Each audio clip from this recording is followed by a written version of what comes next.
And these sanctions are already having a dramatic effect. They have almost completely isolated Iran from the international financial sector and have made it very risky and costly a place to do business. Most of the world's major energy companies have left, undermining Iran's efforts to boost its declining oil production, its main source of revenues. Iran has found it much more difficult to operate its national airline and shipping companies and to procure equipment and technology for its prohibited weapons programs.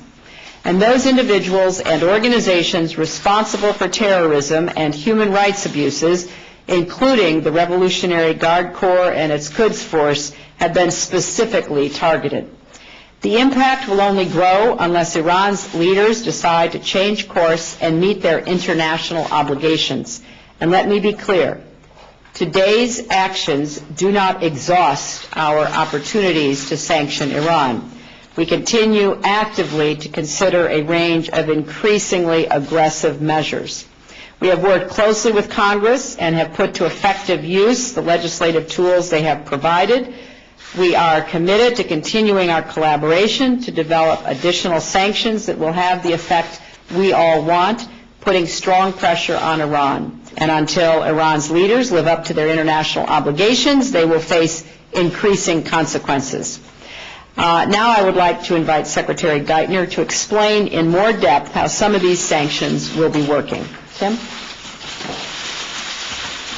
Thank you, Secretary Clinton, and my compliments also to your colleagues and to ours, to mine, led by David Cohen and Danny Glazer, for doing such a great job today on these very significant financial actions. Since the President came into office, this administration has executed a very aggressive strategy to stop Iran's illicit activities. A key part of this strategy has been to impose overwhelming financial pressure on Iran. And because of this strategy, Iran has been subjected to new and damaging levels of financial and commercial isolation. First, we have dramatically reduced Iran's access to the international financial system. Iranian banks are losing the ability to do business around the world, which in turn has reduced the ability of the government to finance activities opposed by the international community. Second, Iran's national shipping line, which has transported material in support of Iran's missile program, is now shut off from many of the world's major ports and routinely finds its ships seized or turned away.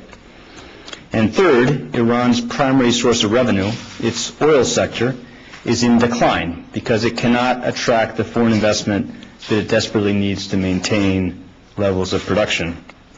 Together, the intensification of sanctions by this administration, alongside our partners around the world, has inflicted substantial damage to the Iranian economy. To continue these efforts, the Treasury Department today is designating additional entities for their support of Iran's nuclear and proliferation-related activities. Today, we are taking the very significant step of acting under Section 311 of the Patriot Act.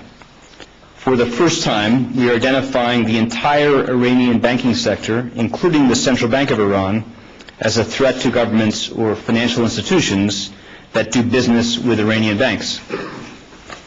If you are a financial institution anywhere in the world and you engage in any transaction involving Iran's central bank or any other Iranian bank operating inside or outside Iran, then you are at risk of supporting Iran's illicit activities, its pursuit of nuclear weapons, its support for terrorism, and its efforts to deceive responsible financial institutions and to evade sanctions.